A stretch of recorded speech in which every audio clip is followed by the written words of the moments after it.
Welcome to the Flying Octopus Podcast, offering a new perspective on Red Wings hockey, as well as all the important news from around the NHL. And now, here are your hosts, Tony Wolak, Devin Little, and Evan Sabrin. Guys, I was thinking about hitting some of you up this week and wondering if maybe we should maybe change how this podcast works, and maybe we should just make it a Lions podcast.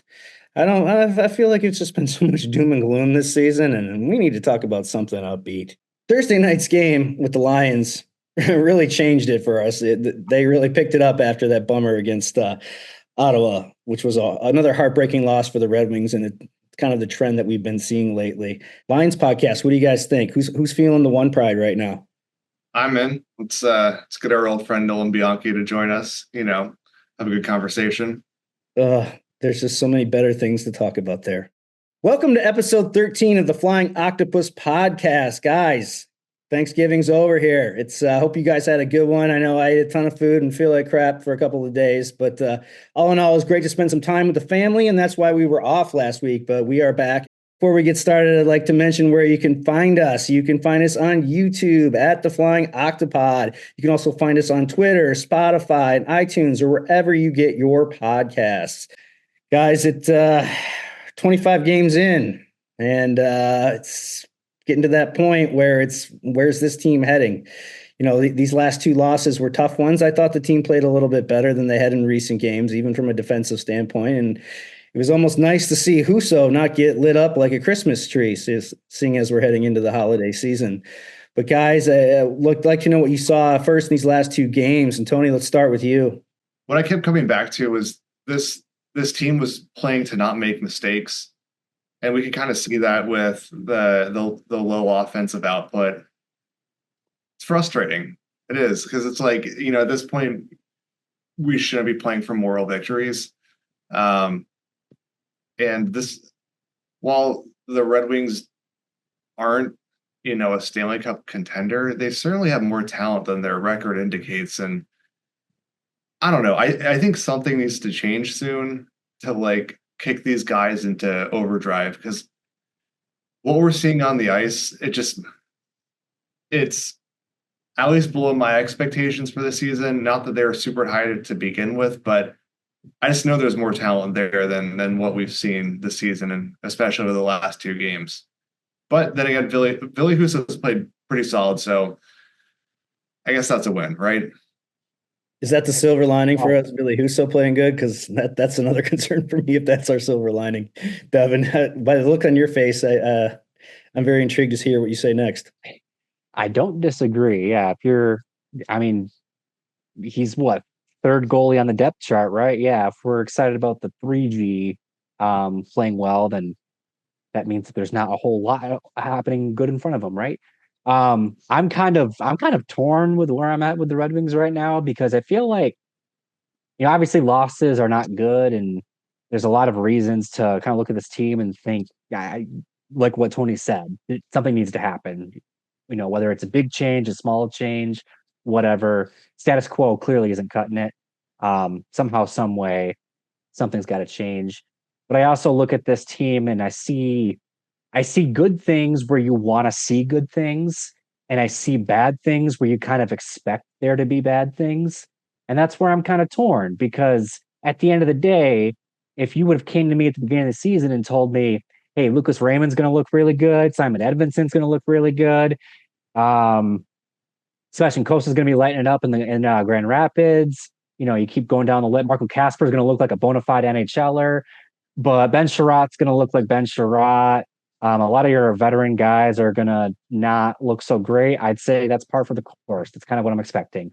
So I'm kind of at odds here. Like I said, you're seeing good things where you want to see good, and you're seeing bad things where you expect bad. So yeah, I guess to kind of round this out here, I'm kind of where Tony's at, where status quo clearly isn't good enough. Change needs to happen. I'm just not sure what that change is, because it's not like there aren't good things happening.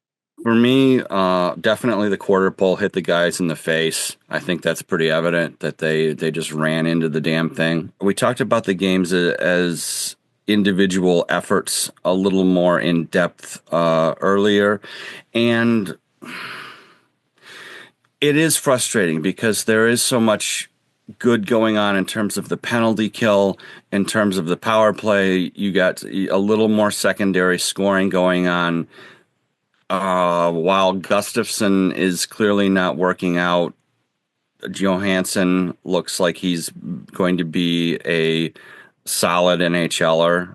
And, obviously Edvinsson and Seider have been tremendous and need some help. Kane is coming back, and Kane, although he didn't have any points in the Ottawa game, he looked to me like a different player because he had that strength in his upper body that he was just fanning on passes before he left. Husso is obviously playing very well, all things considered. The goal against with 42 seconds left was a heartbreaker, but he was very good against Ottawa all night long. Yes, there need to be changes, but I absolutely love that Dylan Larkin said no one is coming to save us. I thought that was spectacular that he owned up and said, no matter what happens here, if the people in the room don't sort it out, then we're not talking about anything close to a playoff rush in the second half of the season. Yeah, and when you say that, George, about no one's coming to save us, I keep going back to this narrative, and Tony just brought it up as well, too, about, the talent.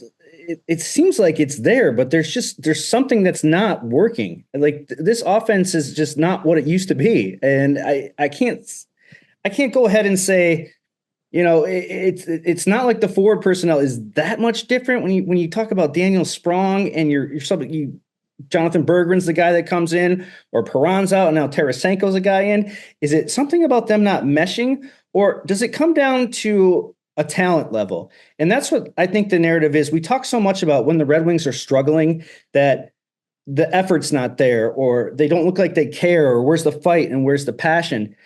I always think about this, and I think these guys are professional athletes. This is one of the top organizations in hockey. These guys care. They're trying out there, but I just don't think they're getting results. And I think that could come down to a talent level, mainly on the back end. And so looking at that and seeing today, we all saw on Twitter today, as Twitter exploded with the Jacob Trouba news today, it really caught me off guard. I don't know how you guys felt about that, but seeing that he went to Anaheim, for Anaheim to take on that kind of money with the Rangers retaining nothing. Very interesting trade for me, especially when you consider how close we thought that Trouba was to becoming a Red Wing this summer.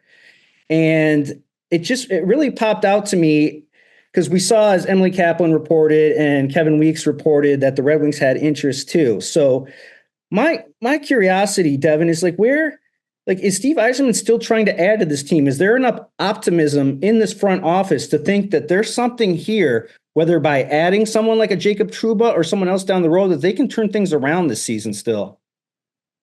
Well, it sounds to me like Yzerman kind of agrees with our sentiment we just had. There is talent on this team. There's probably more talent than the results are showing. And I guess right now what the Trouba stuff has told me is that Yzerman does believe that, maybe a little tweak here and there, and all of a sudden things are going more closely to how they went last season. I think it's really interesting because it's kind of the byproduct of just how close things are in the Atlantic Division and Eastern Conference as a whole. We talk about, they have a losing record right now. They're 10, 12, and 4. And normally you look at that record and you'd say, oh, that team's probably going to start pivoting to the selling, right? But they're also just 3 points out of a playoff spot. And you go on a little bit of a winning streak, all of a sudden you're firmly in a playing spot or in a playoff spot. And how does that change your outlook on everything, really, right? So if you can maybe just tinker with something here and there, add a Jacob Trouba, who knows what they were talking about sending New York or what that deal would have looked like. We'll probably never know. But, if it wasn't going to be high cost, because even I'm definitely of the sentiment that Anaheim paid too much, but they also didn't pay a lot to get Jacob Trouba. It's more of they took the whole deal. That's the big deal. If I'm Steve Eiserman and I can add a player like Jacob Trouba, George and we've been talking about this where they have that need on the blue line for a player like Jacob Trouba, and it's going to be low cost. I know I would have been investigating it too. And, there's another universe out there where the Red Wings did acquire him, and I'd love to see what the team looks like after it, because I do think that's the type of player they need. But I guess what to kind of, round this out, I think that Yzerman's seeing the parity in the Eastern Conference, seeing his team clearly not perform to its full capacity, but also still be within striking distance of a playoff spot. And so if he can do a really cheap maneuver to kind of kick things into gear, why not? It's not, where the trade deadline's not next week. It's not even next month. So there's still time to, let things kind of fall where they're going to fall and then make decisions after that. So I don't fault Yzerman for at least investigating this and seeing if there was a way to improve his team, because there's enough time that if they could make the improvement, a couple months from now, we'd be talking about them as a playoff team, and maybe Trouba would have been the reason why they did it. I think what you meant to say there was kicking the tires on Trouba. Yes, absolutely. The old Ken Holland term. I digress, George. Well, sometimes you go down the old road before you go down the new roads. I think that to some extent the Trouba discussions, although they were obviously going to take some cap gymnastics, were involved with just the concept that this is somebody that we've talked about before. This is somebody that maybe we can come to an agreement upon this time around, and somebody that we think there's a fit for. To me, that's the whole entire rationale there, is that this is a road we've been down before. So why not investigate it again, especially if it's not going to take if it's not going to take a significant return in terms of prospects, it's just going to take a significant return in terms of money. So that's how I looked at it. And kind of bouncing off what Devin was saying, you look at the Eastern Conference, and blessedly, it seems, the Red Wings remain somehow within striking distance of a wild card spot. They also remain within striking distance and much closer to the bottom end of the conference, but they're there for now. And this is where we wanted to talk about the next topic, which is Mickey Redmond's quote that the window is closing. He was talking this past weekend, saying that all of within the division games that the Red Wings have, Mickey's timeline was till the rest of December. It was like, if the Red Wings can turn things around by the end of December, then things are going to be okay. And if they can't take advantage of all the divisional games, then the second half of the season is going to be a long slog. And I thought that was particularly interesting, just because there haven't been, at least over the past couple of games, like the guys have been saying, there's been some progress, and there have been some things to look positively upon, at least to not want to commit seppuku or something awful after the game, So, I wondered what the window of opportunity looked like. I wondered whether he was correct in making that assumption. Obviously we're talking on a Friday night, but the Red Wings they've played Ottawa. They're going to play Buffalo. They're going to play Toronto twice. They're going to play Montreal twice. They're going to play Philadelphia twice. They're going to play Washington. They're going to play Pittsburgh. You get the Avs game, and on Saturday you get the Blues. And we've got 10. We're talking about 10 games in the month. 5 divisional games, 8 Eastern Conference games, if the Red Wings do get some traction, and that has been the term around the team, traction. Derek Malone keeps talking about traction. Even Dylan Larkin is talking about traction. The guys are talking about just the sense that even they understand that they're spinning their wheels. You use number one, I guess the question is, what does that what does the turnaround look like? And number two, what does it look like if they don't turn around? Do they just say, well, the crap has hit Leaf Fan and we're going to sell, or do they make some changes?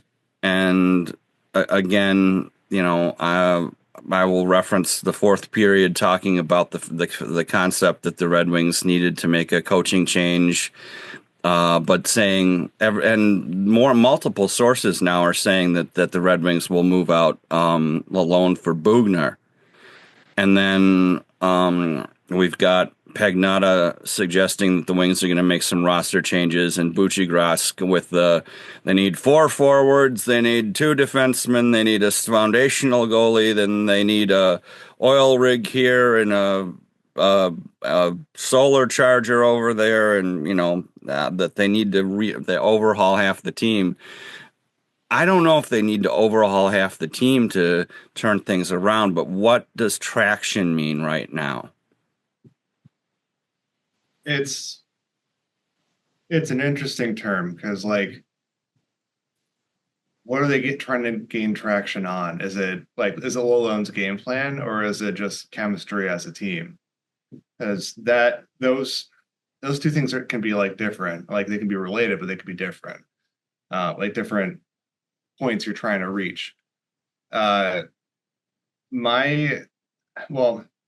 think Mickey Revin's correct, right? Like, if the Red Wings don't gain traction or move up in the standings by the end of December, they kind of missed out on a big opportunity.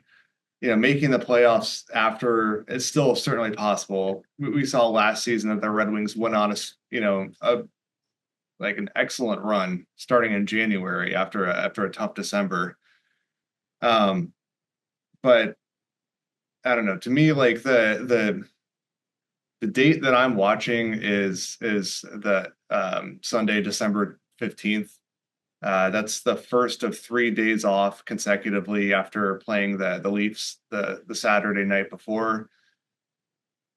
If they're still struggling at that point, that is when I see a change happening, because you got 3 days to right the ship with the change being made.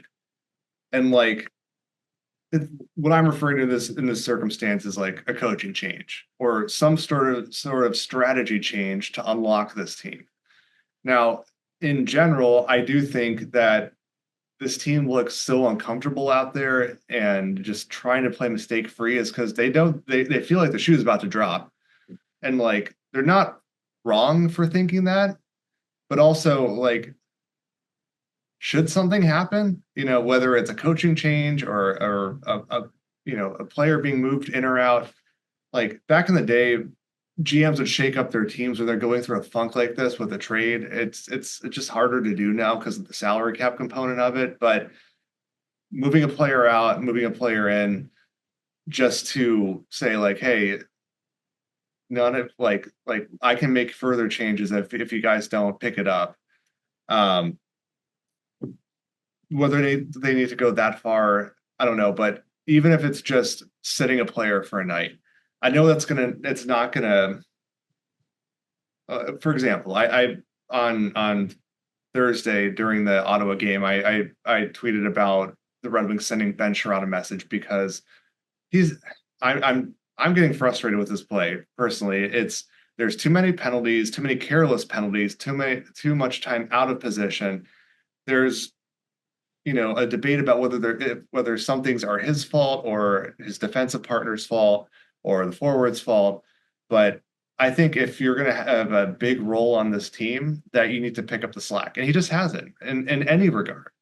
And so sitting there for a night and saying hey, you're not immune to criticism, I think would be a good message, and a good message to the rest of the team that one of your veteran leaders is getting sacked because he's not, fulfilling his job, whether it's him or Andrew Kopp or JT Compher.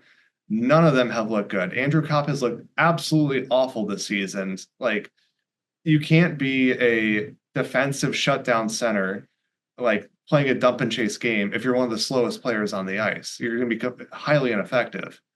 And, JT Comfort, sure, he has some points here and there, but just overall, just not looking like a second line center at all. One of these players or all these players need to sit at some point to be like, hey, you need to pick up the slack. Like, we need results. You're not producing them. So it's something needs to change.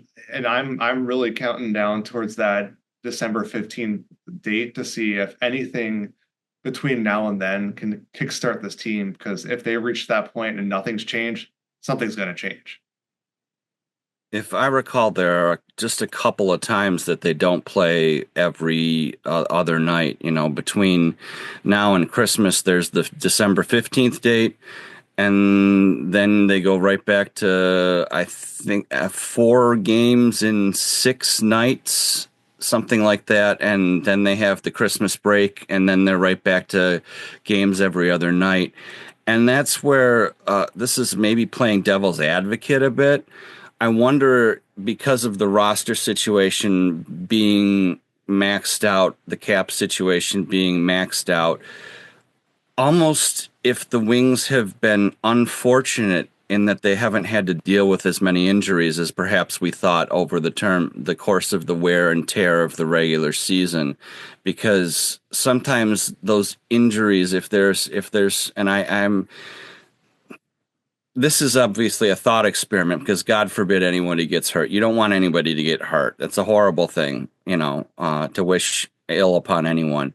But injuries often provide a catalyst for teams to make some personnel changes, to make something profound happen. Just as, Casper was sort of facilitated as a recall by an injury to Mott. What do you guys think about that concept, that maybe the roster is just that by happenstance it's been too stagnant? Devin? I think that there's maybe some legitimacy to that idea. I mean, when's the last time the lineup was fully healthy, right? And I mean, there's the domino effect of what that looks like and whatnot. I think that there is something to that. But I guess I look at this team's problems as more of a reflection of the deficiencies of their roster, as well as just the reality of every team is more or less at the same level as them. And it's just, you're going to win some, you're going to lose some, unless you're, definitively better than the rest of the teams you're facing. I think, so to kind of backtrack a little bit here, I kind of like, I agree. Mickey was right. The window's closing. And the reason why I agree is, all the logic that both you, George, and Tony have illustrated to this point, but also just me personally, I've never been a big Thanksgiving guy in terms of when to check who's in playoff position and who's not. I've always been a big Christmas guy. That extra month, I think, kind of weeds out hot starts. It weeds out cold starts. It just, there's just a bit more data to look through, and it's still early enough that you can kind of feel good about, oh, look at this, by Christmas, these guys are going to be in the playoffs. But it's also, deep enough into the season that you've got some meaningful data. So I do look at this month as kind of the make or break month. If you're, like Tony was saying, if you're coming out of December and you're still where you are today, then I've got bad news about what the season's going to look like moving forward. It's not going to look better unless you're the St. Louis Blues from 5 years ago. It's just not going to happen, more likely than not. I think that this is a team, to kind of now go back to what I was saying before. I mean, all of us have our ideas of who maybe is the worst player on the team, who's really dragging the team down. You don't have to scroll too far on social media to see who the whipping boys are right now. And to some extent, it's deserved. There's, like you were saying, Tony, I do think it would send a really strong message to sit a guy like Ben Sherratt I think it would send a strong message to sit a guy like Jeff Petrie. Honestly, to be honest, I think pretty much anybody not named Larkin, Raymond, Edvinson, Sider, Casper, Berggren, and I'm running out of names already. They should all be a candidate to be sat because they've all had their reasons. And I think just one more point here too. A big thing that kind of stands out to me in terms of things that need to change.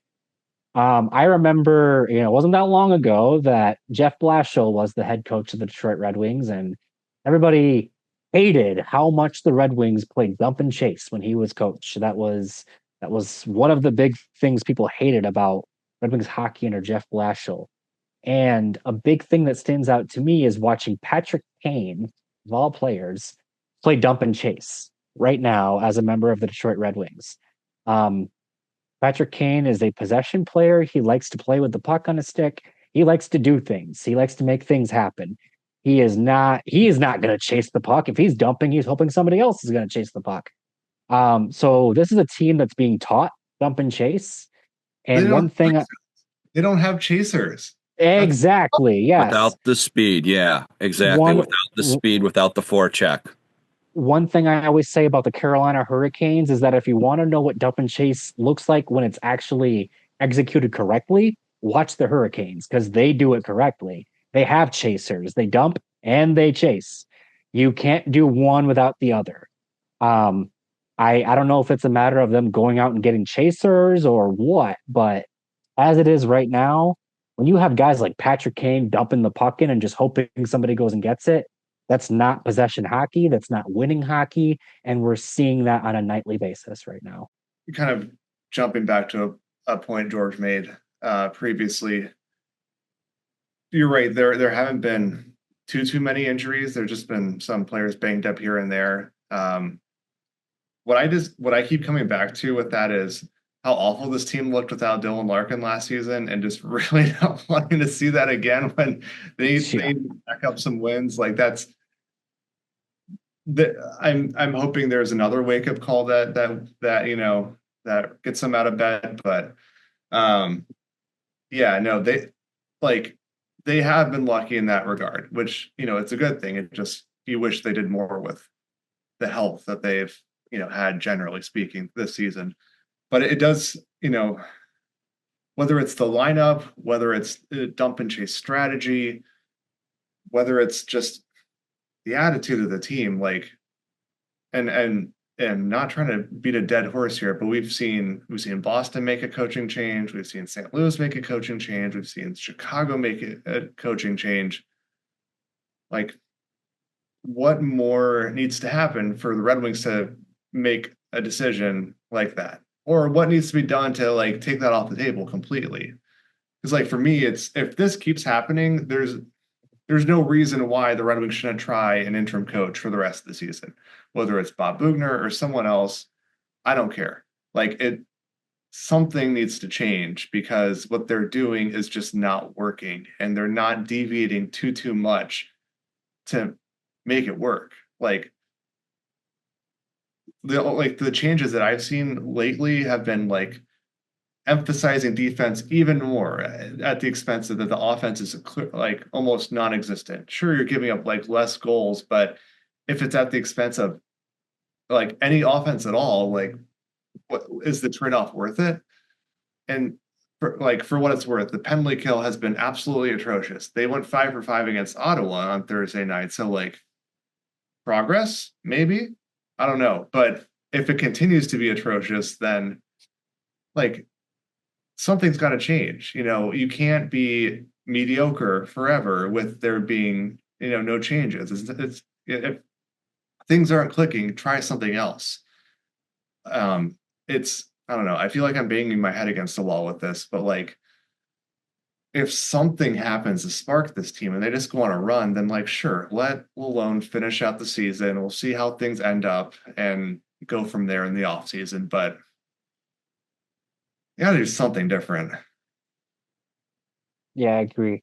And I think that, so I guess for me, the idea of like adopting an even more defensive posture, strategy, whatever you want to call it, while sacrificing even more offense. It honestly makes me think of the COVID bubble season, the 2020-21 season where the All Canada division existed, because the Red Wings played believe it or not, a very defensive system that season because they didn't have offense really at all.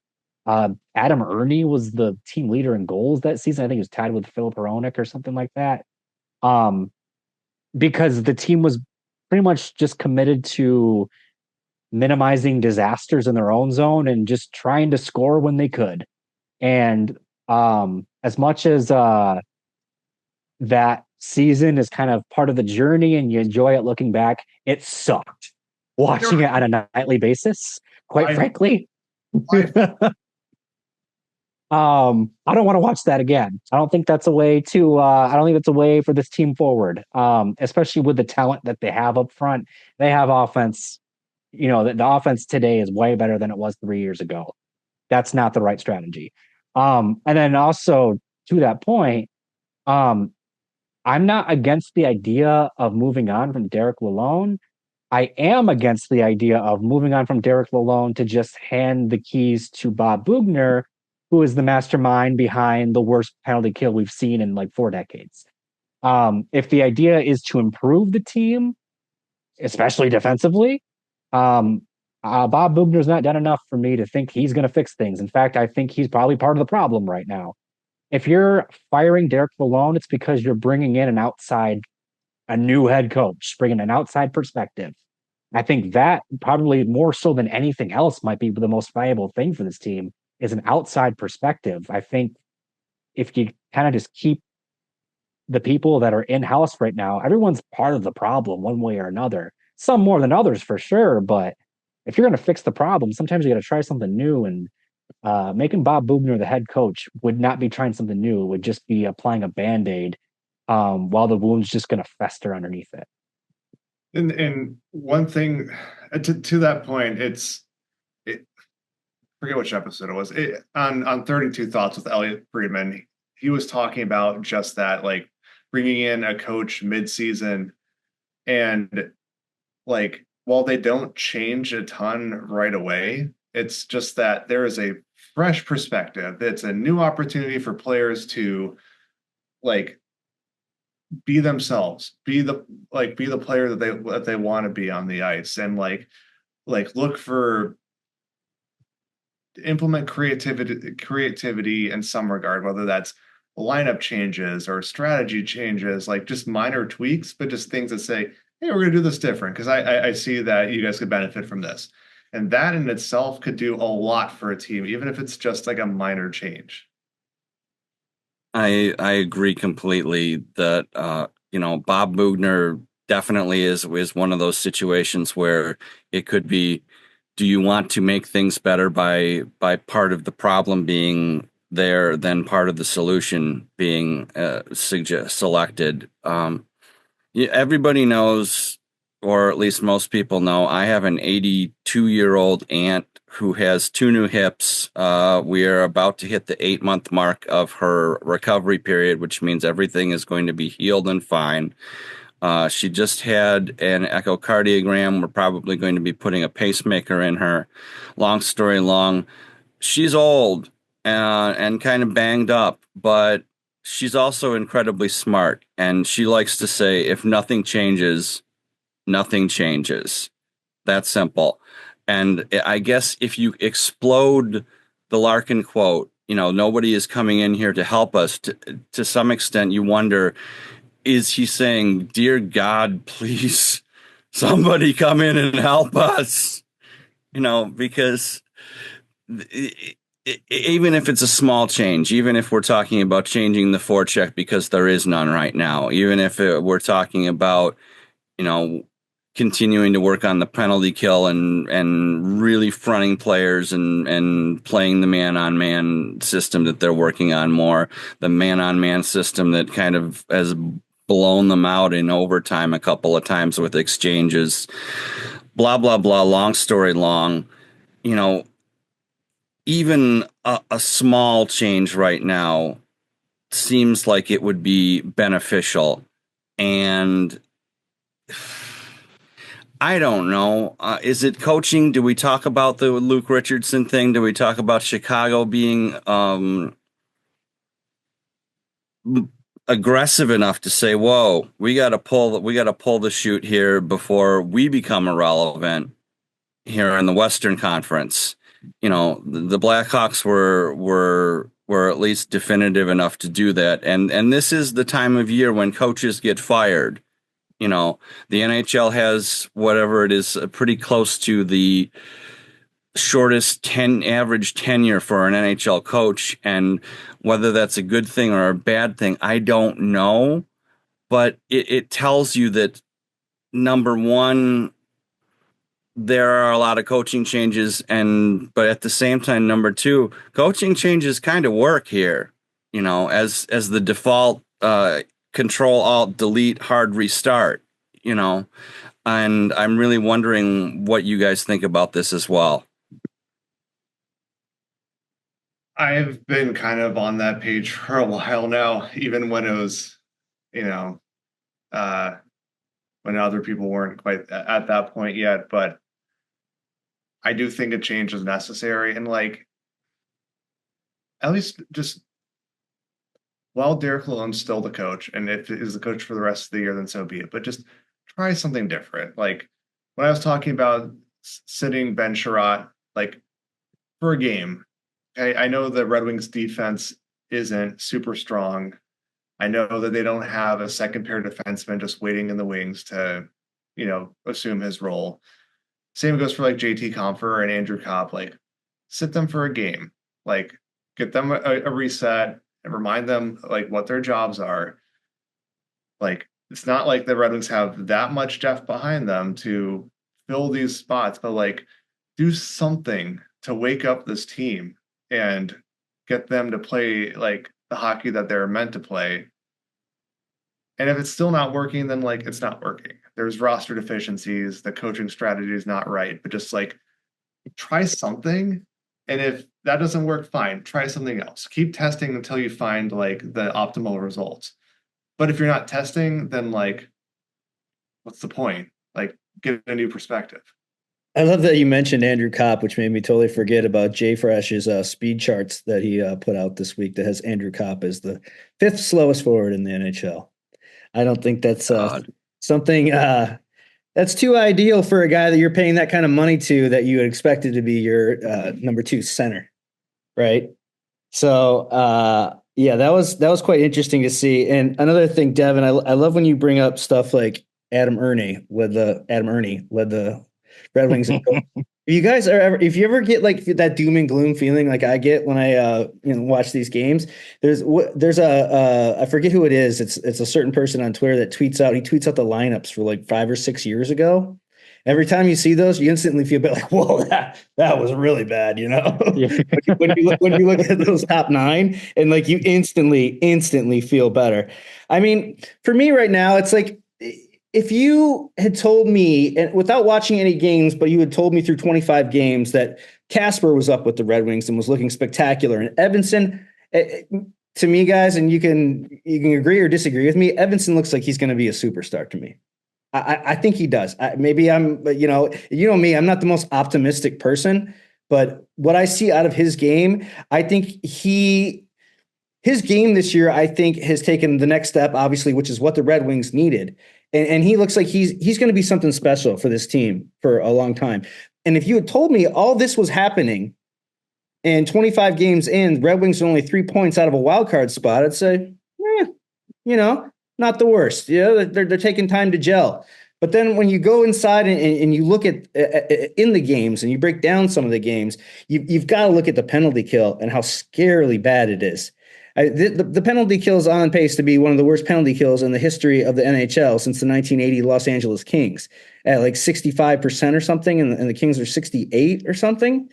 Like, I know it's not a full season yet, and I know we still have time to get together, but that is a very concerning trend. Now, they kind of cancel that out with how good the power play has looked. But at the same time, like, you can't just score all your goals on the power play. The even strength goals have just disappeared. That's one of the things that concerns me and kind of drains my optimism with this team at this point.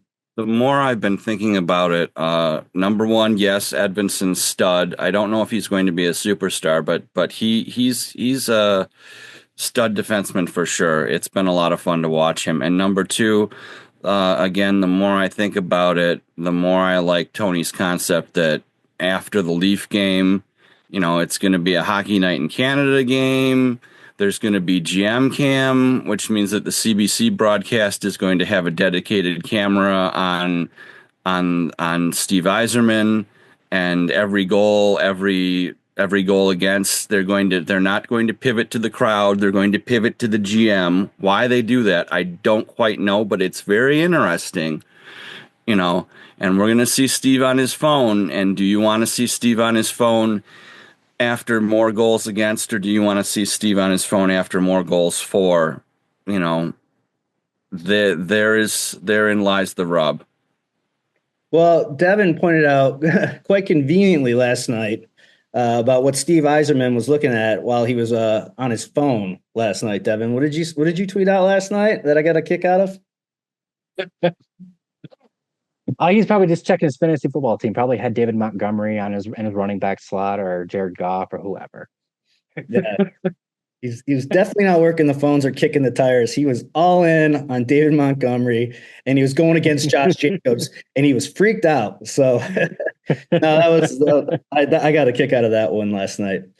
Guys, hate to wrap it up, but we got to get going here. Once again, thank you, boys. I always appreciate talking to you, and the conversations are always top notch. So, with that said, I want to remind everyone where you can find us one more time. You can find us on Twitter at the Flying Octopod, YouTube, iTunes, Spotify, wherever you get your podcast going. The Red Wings are going to play on Saturday night against the Avalanche. Looking forward to that one. And we'll be back next week, Thursday, to talk more Red Wings, and hopefully we're trending in a better direction than we were this week. So with that said, everyone, thank you for listening to episode 13 of the Flying Octopus Podcast, and we'll catch you next week. Thanks for listening to the Flying Octopus Podcast. Follow us on YouTube at the Flying Octopus channel and Twitter at Flying Octopod.